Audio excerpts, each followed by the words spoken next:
starting the Grand Odyssey. Today, we're going to Villa Carlos Paz.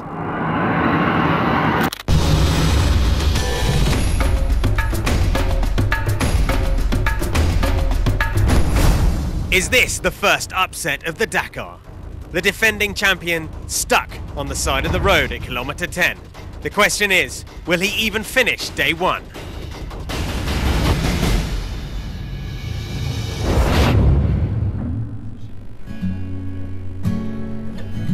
Welcome to 2015. Welcome to South America. Welcome to Buenos Aires. The Argentine capital has a special place in this year's Dakar, as it will host both the grand start and the triumphant finish of the 2015 Odyssey.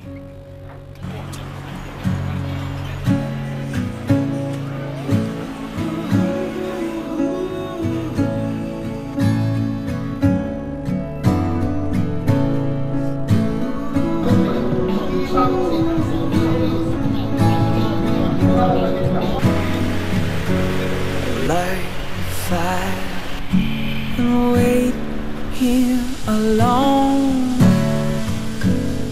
Empty house, empty home. A stranger sound bounce down the hall. The pain is peeling from the walls.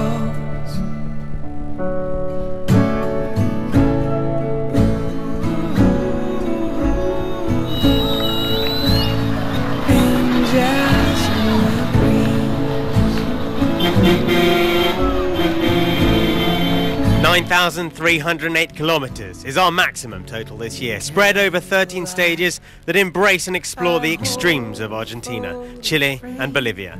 Marathon stages will challenge man and machine in all the classes, with the bikes, cars and quads all piercing the Bolivian altitude before the race loops back to Buenos Aires for its climax.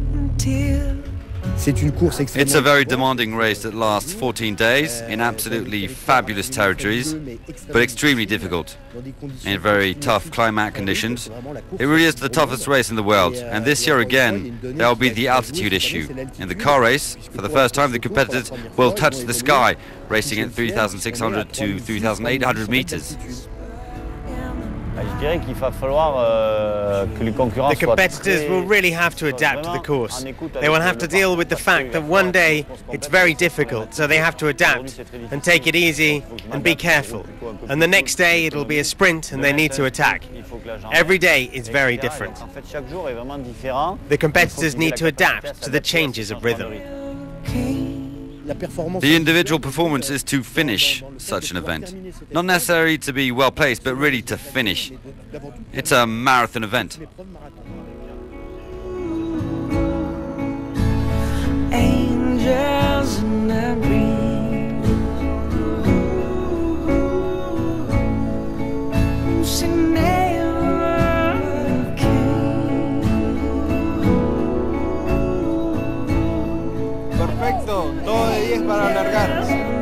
406 vehicles were cleared to start the 2015 Dakar. That's 161 bikes, 45 quads, 137 cars and 63 trucks. And after scrutineering, the first highlight for all, the start line podium.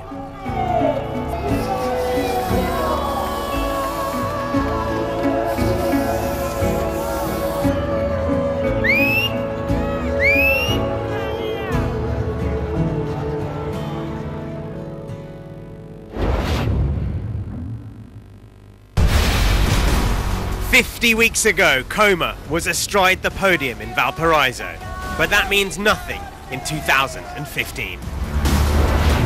The level of our competitors are high, like us. You know, only the way that the 5 victory will arrive if we make a perfect race again. Joan Barreda is a man who expects nothing less than victory on board his Honda. We came here more competitive, and we're going to take advantage of our experience. For Yamaha, Olivier Pain knows he can bring it home. Victory today, victory and fun. Having fun, though, will be tough against the Honda and KTM hordes. And here starts the adventure, a majestic drop into the heart of the Argentine countryside with a fast and furious 175 k's of special.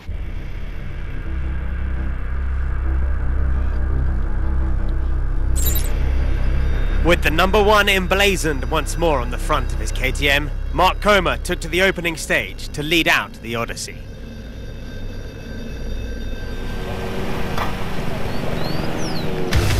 With such a short and flat stage to start, no one was expecting the gaps amongst the elite riders to be huge. Comer, at least, was satisfyingly competitive in third.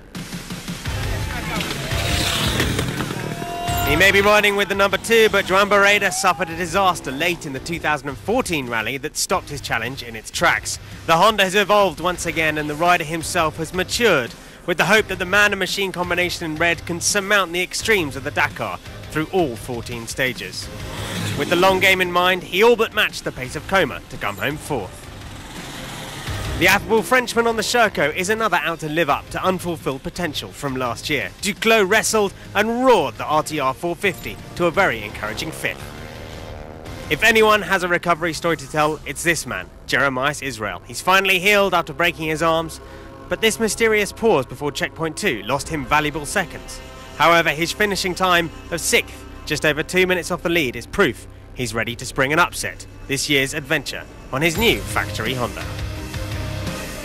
The new look Yamaha, with its revived fuel tanks and weight balance, had a timid start in the hands of Olivier Pain.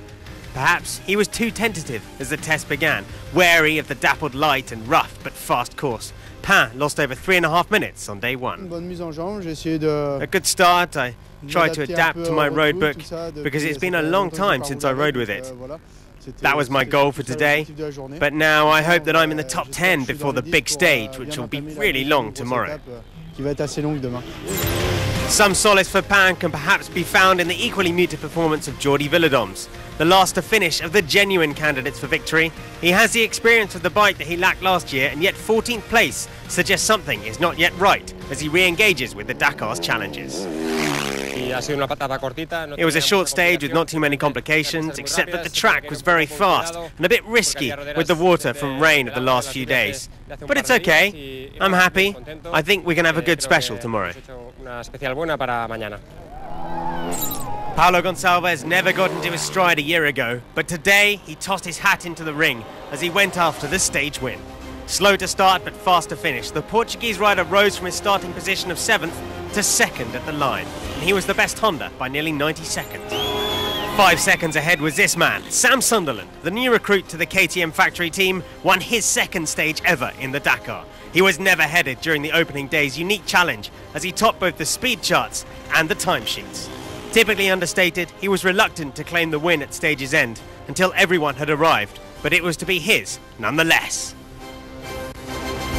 I had a good stage. It was a fast stage. You know, it's difficult to judge for the strategy on the first day because you don't know the speed of the other guys, so you don't want to cut the gas too much for the next day and you don't want to go too fast, but it looks like in the end it was a good stage. So yeah, I'm always happy to have a good stage, you know, no problems. The bike worked perfect, was really fast, and just having a good time. So KTM leads the way, but it's Sam Sunderland, not Mark Comer. He's a minute back from his teammate. Gonçalves, the best of the Hondas, ahead of Barreda.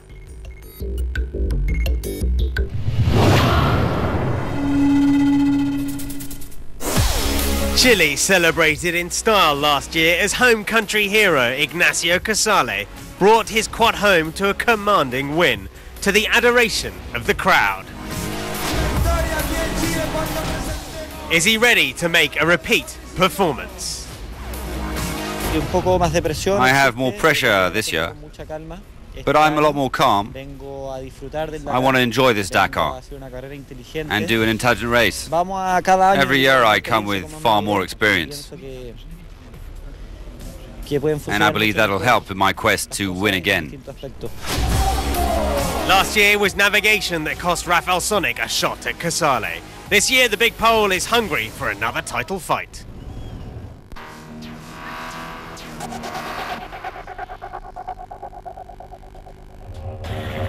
All the quad riders were excited before the start of the rally, but the pressure was on when they started to put on their helmets.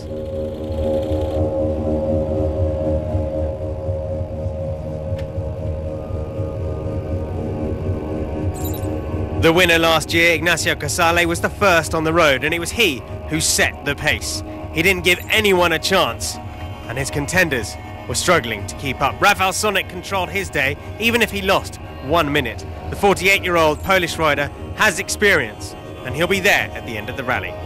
Sergio Lafuente is in his 4th Dakar in a row, and he was 3rd, 1 minute 23 behind the leader. Argentinian-born Mauro Almeida was at home today. He lives in Uruguay with his new team, but he's 4th after day 1. All right, you know why we're here.